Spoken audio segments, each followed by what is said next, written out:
Welcome, Vinayak. Thank you for joining us today. Thanks for having me here. It's a pleasure. I'm really excited to hear about your journey in entrepreneurship. I know it's been a long road and a really interesting one. So let's get started with briefly just say your name and your position and where you work. Yeah, so I'm Vinayak Joglekar and I'm currently a serial entrepreneur. I've had 2 exits and I'm in the process of building my third entrepreneurial venture. Currently, I'm the CTO and head of India operations at a company called Accelerate. It's been a journey where I have seen various stages of the life cycle of an entrepreneurial venture.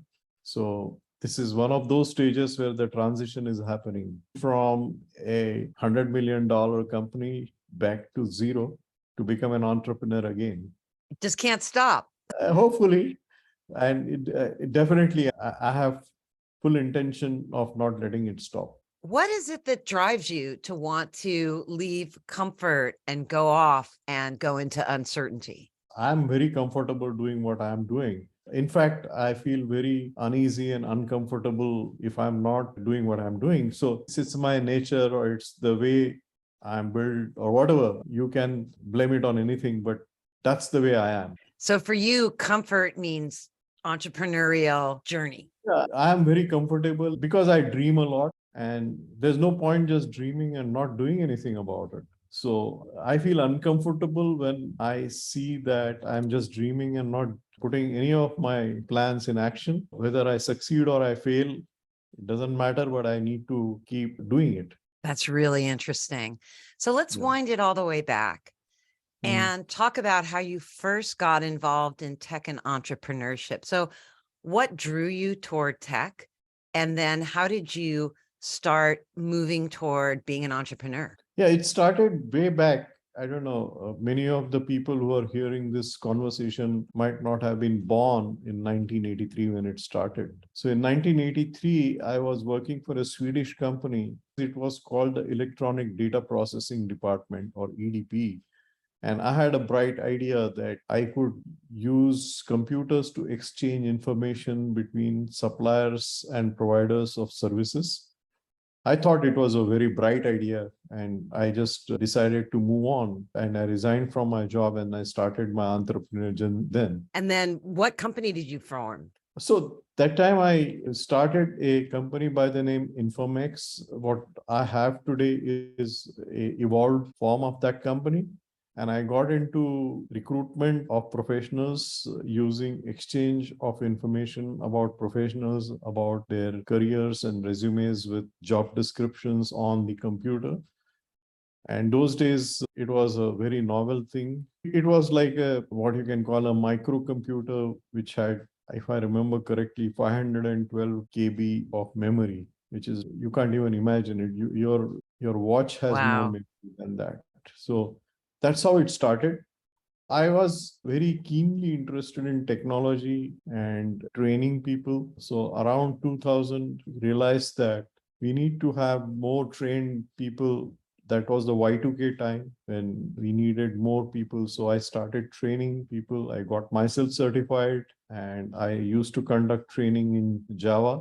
It was a thing where several hundred people who got trained in that time are still around in the industry. About 20 of them are currently working for Accelerate. I have a large population of students who walked their first few steps with me, and that's where I got hooked to technology. So then tell us about the SynerZip journey, how you started and grew SynerZip, and then how you came to sell it to Accelerate.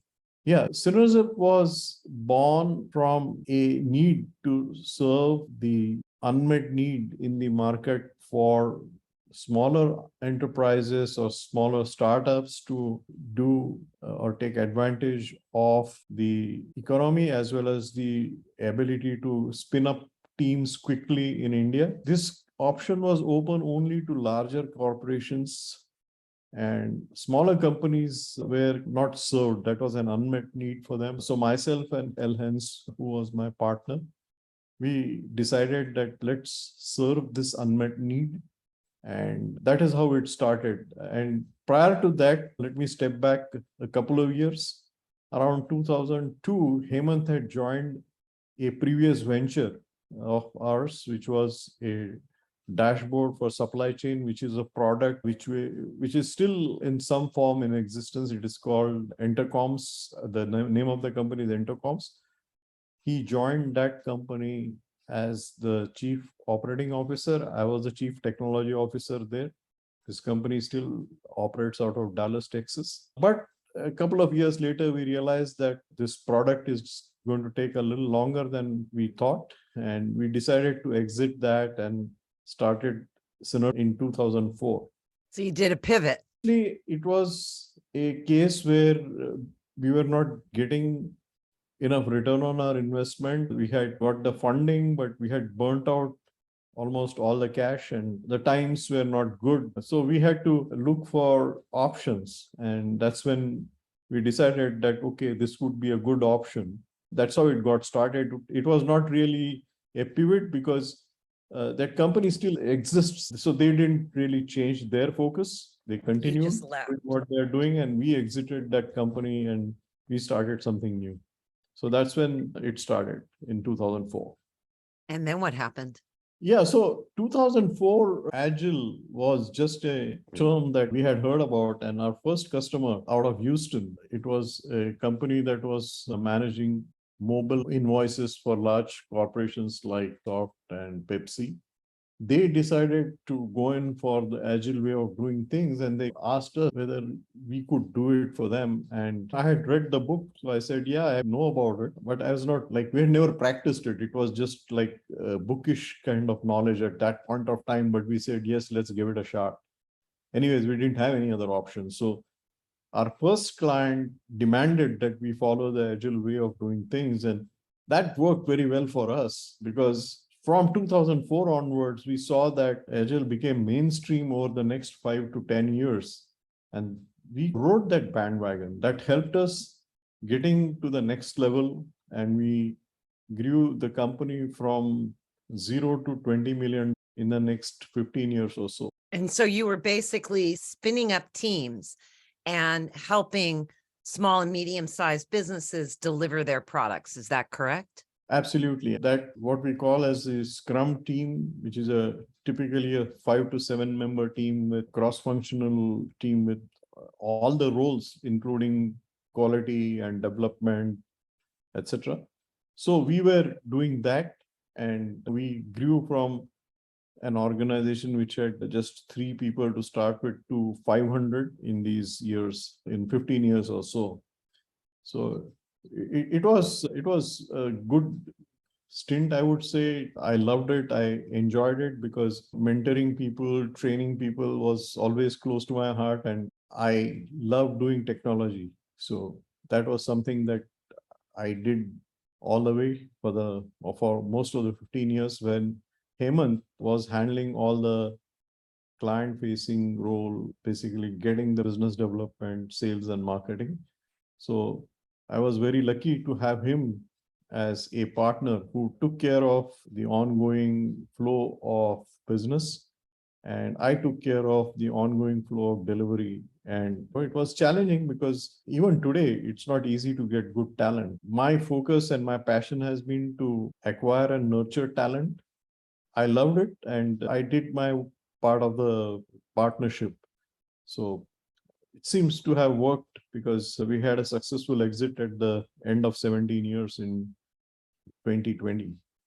Tell us the story of that exit. How did it come to be? How did you first make the connection and then figure out that it was a win-win situation? Yeah, so we went about it very systematically. So it was around 2019 that we thought that we should be looking at options because we are getting a lot of incoming inbound interests from acquirers who were either strategic or PE firms and all that.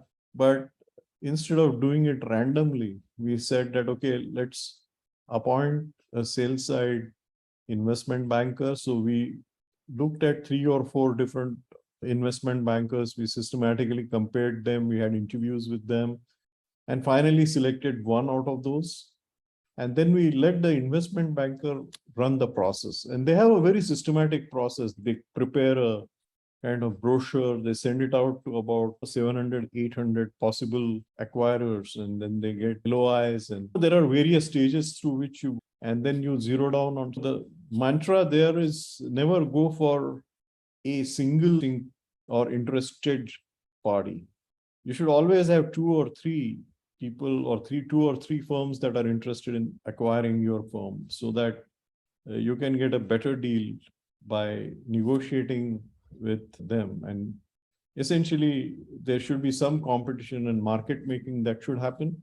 So that's what we did using the private equity firm that finally acquired us, or rather using the merchant banking or investment banker that we had. And the investment banking firm helped us to zero down on one private equity firm that finally acquired us. So the private equity firm acquired you. Yeah. Not, what is merger. Accelerate, a private equity firm? No, Accelerate is merged entity. So the private equity firm typically as is a food chain where they put together a number of smaller companies, then they in turn make a bigger company out of those smaller companies, and by integrating them or merging them. So that's what they were doing. And we were 20 million, and there was another company that was $20 million. So they merged these two entities and called it Accelerate. And we were 40 then, and this year we are more than 56. And it's going to be like $70 million 2023, and very soon it's going to go to $100 million. And then very soon, I think maybe in a year or so, there'll be another interested acquirer who would acquire this entity. So that's how it goes on, right? It's very interesting. I did not know that. But what you're talking about is what I've often heard in the games industry called a roll-up. Yeah, which it's is exactly, it's a roll-up. it's a roll-up. And okay, got it. in a roll-up, you need to have companies that are having some level of synergy. We Synergip as a company had at its core technology, and we were very horizontally focused. We had machine learning, we have artificial intelligence, we have blockchain. So essentially, you name a technology and we would have expertise in that. And when we merged with the other half, which was vertically focused, so that healthcare, tech. So it was a merger of two very synergistic firms which were engaged in similar businesses, but one was vertically focused and the other was horizontally focused. And that's why it grew from where it was to where it is today. That's really interesting. Yeah. And it's all through private acquisitions. None of this involves an IPO. Yeah. See, we are at this stage, I would say that at a $50-70 million, it's like too small for an IPO. So we would, IPO being a different kind of thing that happens at a much higher level in the food chain, right? Probably there'll be one or two more acquisitions before it becomes big enough to become a candidate for an IPO. Got it.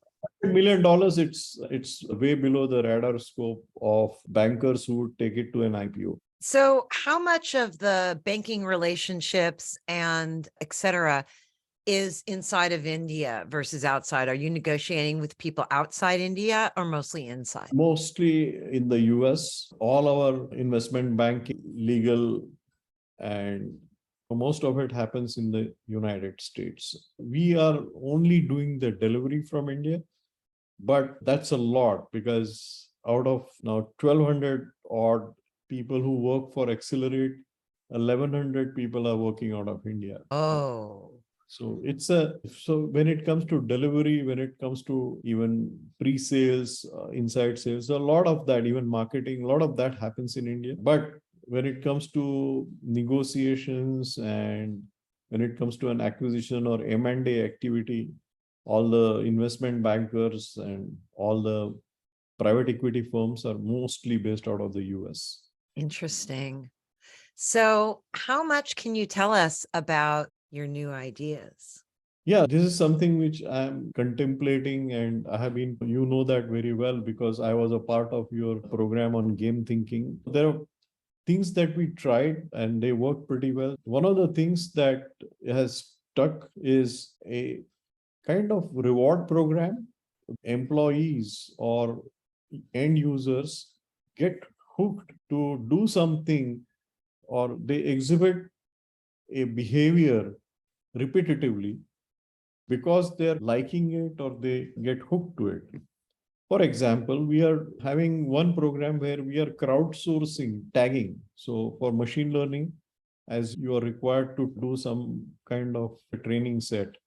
Now, for training machine learning algorithm to recognize named entities, etc., we need to have some human beings initially tag certain text with certain annotations. Now, this can be done or this can be crowdsourced. Now, we have gamified it using the fundamentals which I learned in the Getting to Alpha program, wherein when you tag it, immediately you get a reward, and that reward is visible to you in the form of some points which can be converted or redeemed to dollars. So, what we observed, and this is something that we have been tracking regularly, that the people who are doing the tagging, they are continuously doing their tagging, but every 15 minutes or every half an hour or so, they would go and check how many points have accrued in their money bag. So it's a kind of a core loop wherein they are hooked to it. They do the needed activity, that triggers their craving to make more money or get more points. Then they do the activity and then they go and check that whether they have achieved what they have. So we use the same fundamental to motivate recruiters, wherein for every action that a recruiter does, whether it is sending out an email, or whether it is setting up an interview, or whether it is actually having a candidate join, for everything, for every change of state, we have some points that are assigned to the recruiter, and those points go into his money bag. And we saw the same thing again, that recruiters, they would do their daily activities and they would keep accumulating points, but they keep checking that, hey, where am I? Okay, I need to make more. Maybe internally they have some target in their mind that I need to make so much today. And then they keep working, keep going at it, and keep checking their money back to see. So that triggered this idea that we are currently working on, wherein we want to combine this core loop with smart contracts, wherein individuals would instantaneously get paid for executing some tasks which are contracted, which are, so currently what we are doing is really small in terms of value, whether it is setting up an interview or whether it is tagging a word. Those are really, you can say, micro transactions. But we plan to take it to the next level by having bigger transactions wherein one would execute a small contract, wherein one would deliver something like a piece of working software. And for that activity, for checking in the code and getting it past the quality assurance, one would get paid by getting a smart contract triggered, and it would be all based sanctified on a blockchain. So that's the next level that we are going to. So where we are planning to, it starts with building a marketplace of talent where we are tokenizing talent, because a resume or a talent needs to be tokenized first for an individual to be able to enter into a smart contract with a company.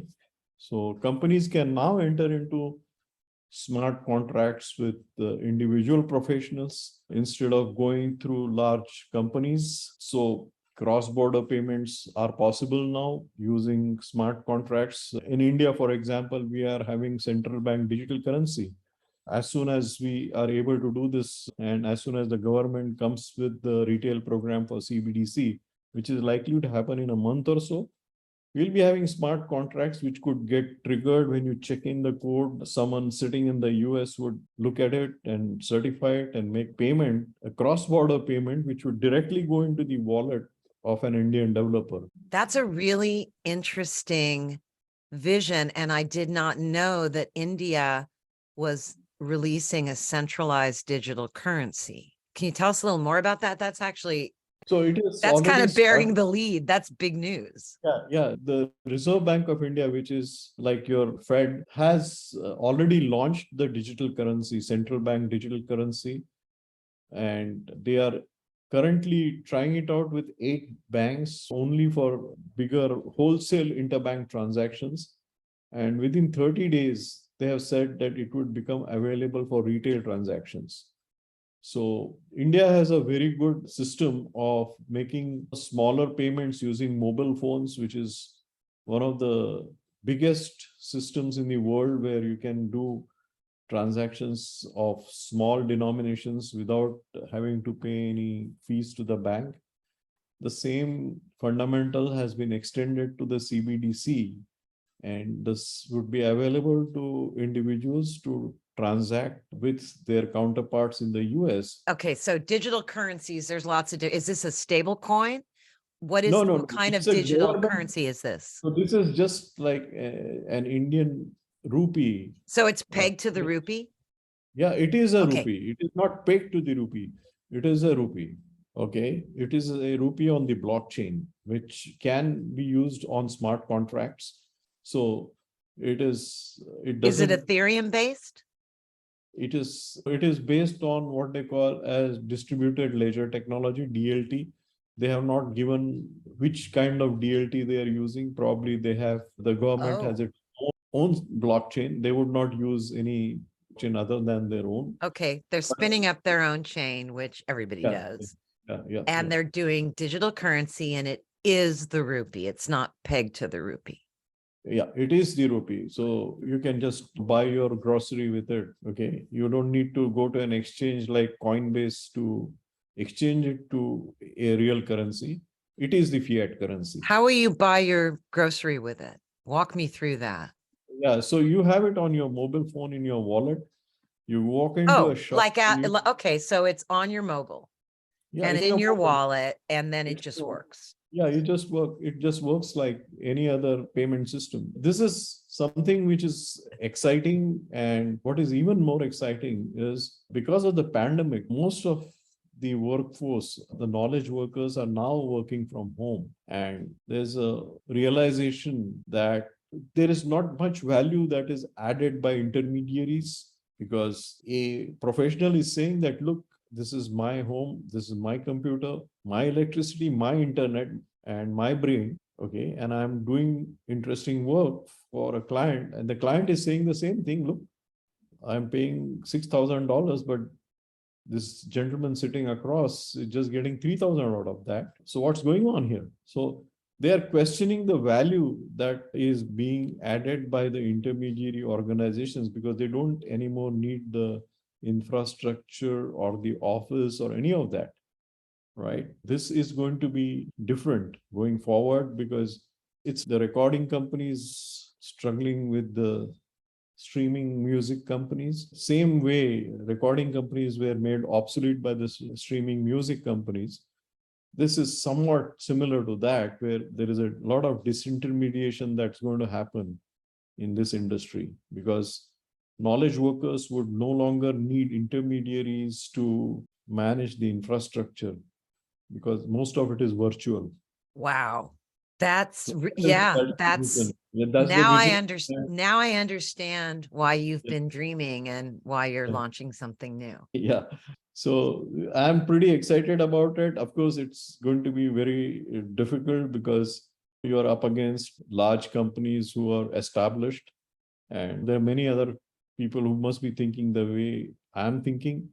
So there's going to be competition and there's going to be resistance, but that's fun. I enjoy it. Because you're an entrepreneur. Yeah. I want to wind it back real quick and talk about lean agile and game thinking, which you knew is getting to alpha. And by the way, this podcast we're Mhm. recording for is still called Getting to Alpha, because I've been running it ever since then.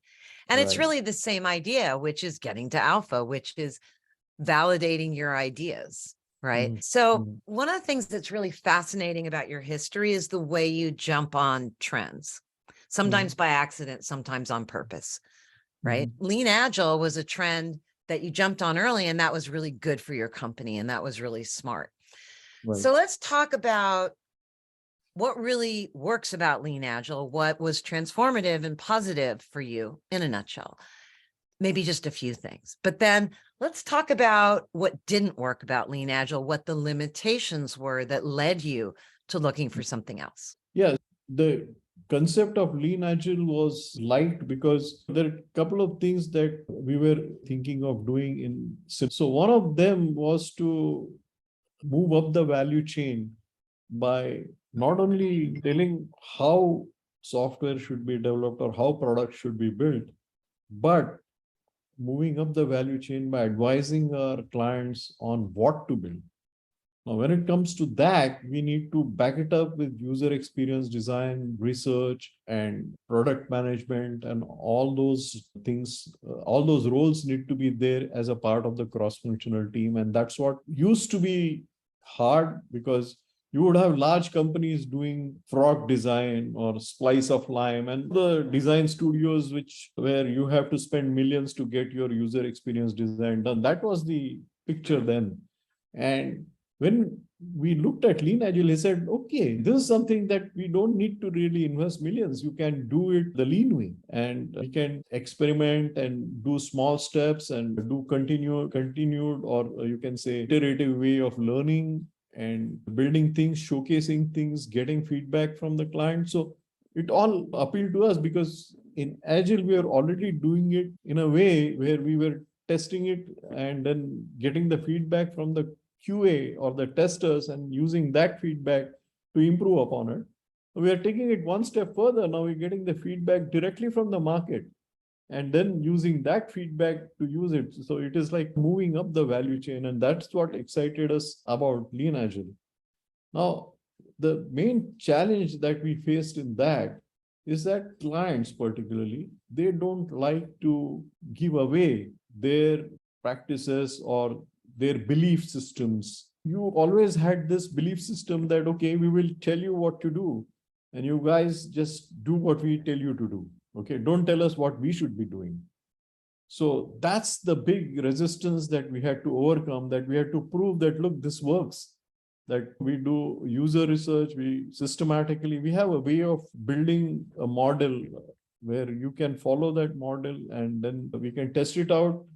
We can play test it in the hands of the end user and then at a very low fidelity, low cost way of doing things in a lean agile way, we can work it out. But it took a lot of effort. Even today, we are trying to sell it to many of our clients. It's not an easy thing.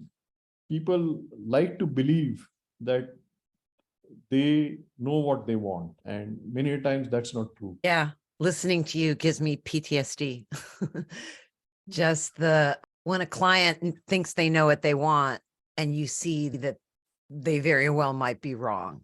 And maybe you do the research and the research shows you they're wrong, Yeah. but the client doesn't want to hear that. Yeah. So to your question, the main challenge in Lean Agile is that where you can't really substitute the client's right, the customer's right to decide what should be built. So there have been, and I have a lot of stories where we have built exactly what should not be built and got paid for it. And we were not very happy with it, but that was the business that we were in. We were not supposed to ask questions. We were supposed to just execute and deliver what we were asked to deliver. So we just did that. And knowing very well that it's all going down the tube. So I've seen millions going down the tube that way in many organizations where they didn't listen or pay heed to our advice, but they decided to go ahead and do what they wanted to. Yeah, it's a lot of the problems that get solved with lean also expose bad decision making and bad thinking. And a lot of times people are very resistant to changing.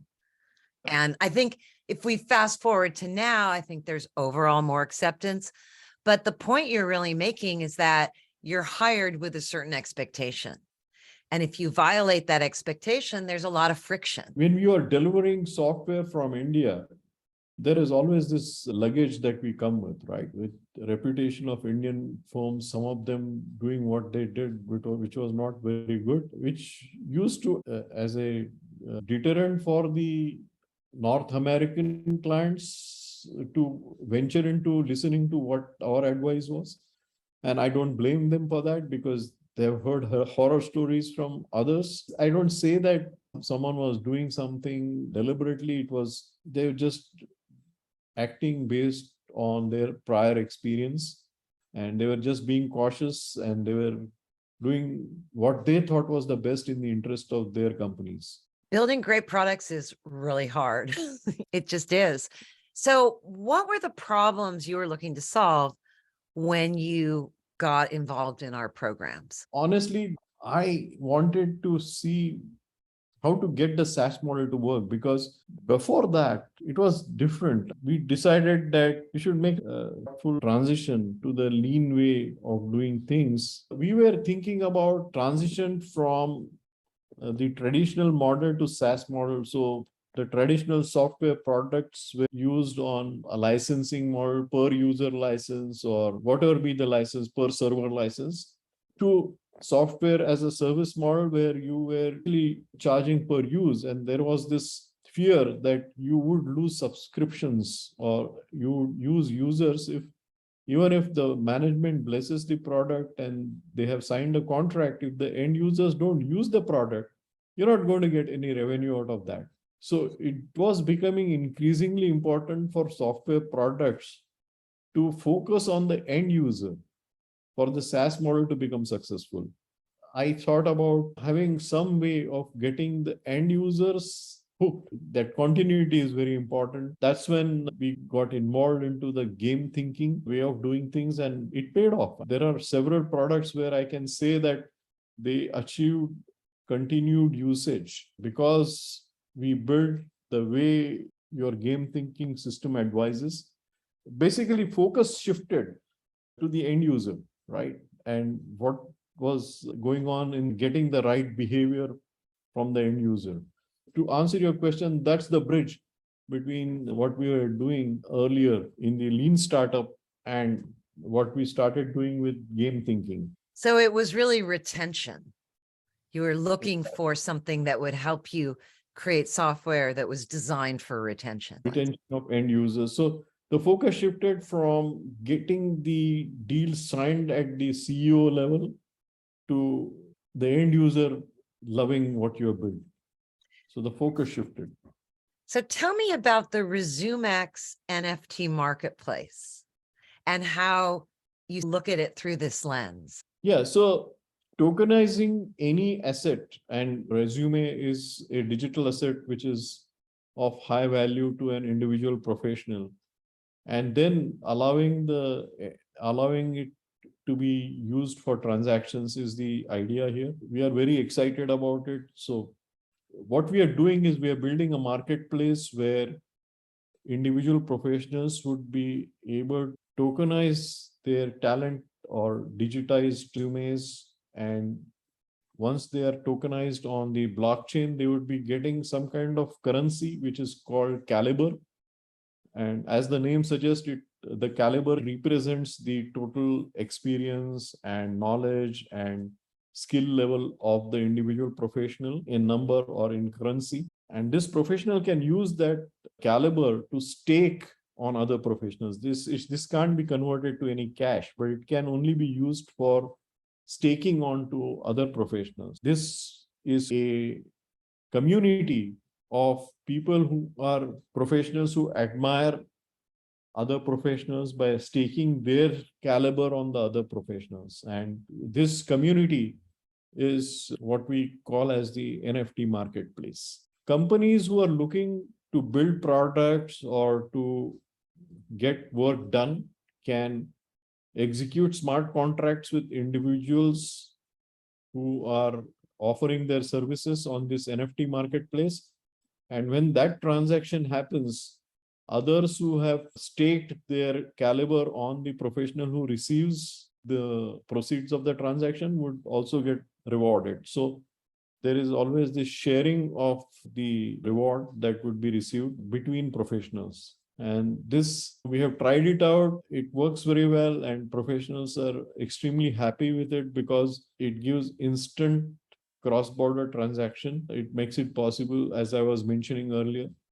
And that is something which kind of gives them a position where they feel that they are in control of things, that they are self-sufficient, in charge of their own destiny, where they can work with North American clients. So this could very well be any international provider of services or developer or a QA or anyone who is doing some knowledge work. A knowledge worker can engage with internationally with any other company or a distributed autonomous organization such as a DAO and get paid for their work. So that's the broad idea. And the pandemic has helped, as I was mentioning earlier, because companies are finding that people are working from home and people are finding that there's a lot of scope for doing additional work or side projects or moonlighting, if you will. So that needs to be more or less systematized or brought into a more transparent way of doing it instead of doing it in a stealthy way. So this also offers a transparent way or a more official way of doing what you can call as moonlighting. So individuals can engage on a blockchain with on pre-approved products which are blessed by their company and develop their own professional skills there. So there are multiple ways in which smart contracts can be used to engage individuals in this marketplace. And all the rewards that come to them will be shared between them and the people who have staked their caliber on them. How does staking work? Because what if somebody doesn't want to accept your stake? Is it a two-way transaction, or can you just stake and they can't refuse it? So the people who stake don't get a whole lot. They get about some percentage, which is something which is controllable. An individual may just say that he would reserve only 10% of the proceeds or 5% of the proceeds for this people who are staking. And or he may say 0% for all you know, in which case nobody would stake on that individual professional. They can turn the knob left or right depending on what their appetite is and what willingness to forego their earnings. But what we have seen is that professionals would want to share because this is something which is mutual, which is both ways. So when you're allowing someone to stake, someone else will also allow you to stake. So this it's something where it's a mutual admiration kind of thing. So professionals engage in that a lot so that both share a part of their rewards with each other. So that's more like what is happening today based on what our studies show. Of course, this is something which, again, we have done a little bit of beta testing. Based on that, we think that there is a networking effect there where there's no point just having caliber in your wallet unless you stake it. You're not going to earn anything out of it. So there's always this tendency to find someone on whom you can stake that caliber. And going out to find someone from your network or from your company or from your professional group always helps. Interesting. And is this something that you're working on or something that exists right now in the real world? It is something that is in the form of a white paper and a model that works in its 0.0 kind of version. But very soon as the digital currency, central bank digital currency opens up, which is likely to happen in next 30 days or so, we would start testing it in production, maybe as with some alpha users, and maybe in a couple of months, we would start our beta program. So it sounds like overall, you're developing various versions of play to earn or work to earn mechanisms. Is that right? Absolutely. Yeah. And play to earn has a lot of issues, like well-established issues, but it really doesn't sound like any of this is a game, but it's gamified. When we have work where you're learning, so what I learned in the getting to alpha program was you derive pleasure out of learning. The fun comes out of getting to the next level or learning something. Just like in a game, you go to the next level, right? So in your professional career, if you are learning something and it is helping you earn at the same time, and this is not like just some funny money, it's real money, right? That gets people to behave in a way that engages them, that gets them hooked, and they do the same thing repetitively again and again, because it is not only engaging, but it is rewarding, financially rewarding. Right. It's one kind of reward. You will also see compulsive behavior like that when it's not financially rewarded in like certain healthcare apps or certainly certain games. But the reason I said play to earn, work to earn is that all the systems you're describing are systems where you want to drive that core loop and that user journey around a combination of learning and earning. Yes, and earning where it is. So when you play a game, there is a level of uncertainty. Whereas in the case of a smart contract, it is more certain that your certain behavior is definitely going to get you that reward. That is different than game where there's not as much dopamine or shot that you get out of this, because in game there is a level of uncertainty where you're not sure whether you're going to win or not. So that gives you that kick when you win, right? Because you are not sure till the last minute and then you win. But in case of smart contracts, it's not like as gamified as you think. There's a level of certainty there that after you do certain thing, you're going to get that reward. And it's cast in stone. It's a program. So there's no way it can change. So to that extent, it is. Wow. So you kind of blew my mind today. It's really exciting to hear about what you're thinking, the changes going on in India. And Vinayak, you dropped so many gems about what's important in entrepreneurship, like your story about finding the right partner who handled certain things while you handled others. That's so important. And noticing trends, noticing what's happening, noticing what's changing, and really leaning into it instead of backing away from it. That seems to be a theme. Yeah. Sometimes they say that I'm ahead of my time. So that is something that I need to continuously be cautious about, holding back and not going too far ahead. Yes. Yes. What were the concepts and the techniques that you took away from your experience with getting to alpha and game thinking that you still use? What really stuck with you? First is that comes to my mind is core loop. Getting it right is not easy. It takes years. But once you get it right, it works. It works like a charm. It is self-perpetuating. And that is something which is a fantastic concept that I learned. Second thing, and this was again a great learning, is listening to your first few super fans. So I used to think that it would be like, I was always thinking of all the SEO and digital marketing hype that was going on, taking an idea big and doing mass marketing and all that. What really helped was, and this I learned from the program, was listening to your first few super fans and low risk clients. So it was low risk kind of situation, but valuable feedback. There's a lot of learning. And that is the second concept that helped me. And third one is the user journey, end user journey. Whenever we designed, we used to think starting onboarding, right? Like how to onboard users. Now, that is not important, right? Now, you may be able to onboard a user, but if the user doesn't stay for more than a week, what's the use? So what the user does on day 21 is where one starts first.